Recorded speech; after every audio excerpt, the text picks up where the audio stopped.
നമസ്കാരം. ഹേമ കമ്മിറ്റി റിപ്പോർട്ടിന്റെ പശ്ചാത്തലത്തിൽ മലയാളത്തിലെ പ്രധാന നടന്മാർക്കെതിരെ ഉയർന്ന ലൈംഗികാതിക്രമ കേസുകൾ തന്നെ ഞെട്ടിച്ചില്ലെന്ന് അവതാരകയും നടിയുമായ രഞ്ജിനി ഹരിദാസ്. പുറത്തു വന്ന കാര്യങ്ങൾ ഇൻഡസ്ട്രിയിലെ പരസ്യമായ രഹസ്യങ്ങളാണെന്നും വമ്പൻ സ്രാവുകളുടെ പേരുകൾ പക്ഷേ പുറത്തു വന്നിട്ടില്ലെന്നും പറഞ്ഞു. ജൂനിയർ ആർട്ടിസ്റ്റുകളല്ല, പ്രമുഖ നടികളാണ് ലൈംഗിക ചൂഷണത്തിന് ഇരയായതിനെ കുറിച്ച് പറയേണ്ടതെന്നും അങ്ങനെ പറയാത്തത് കരിയർ നശിക്കുമെന്ന് ഭയന്നാണെന്നും രഞ്ജിനി വ്യക്തമാക്കി.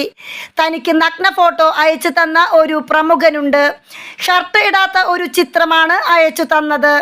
തിരിച്ച് അതുപോലെ ഒരു ഫോട്ടോ ആവശ്യപ്പെട്ടു.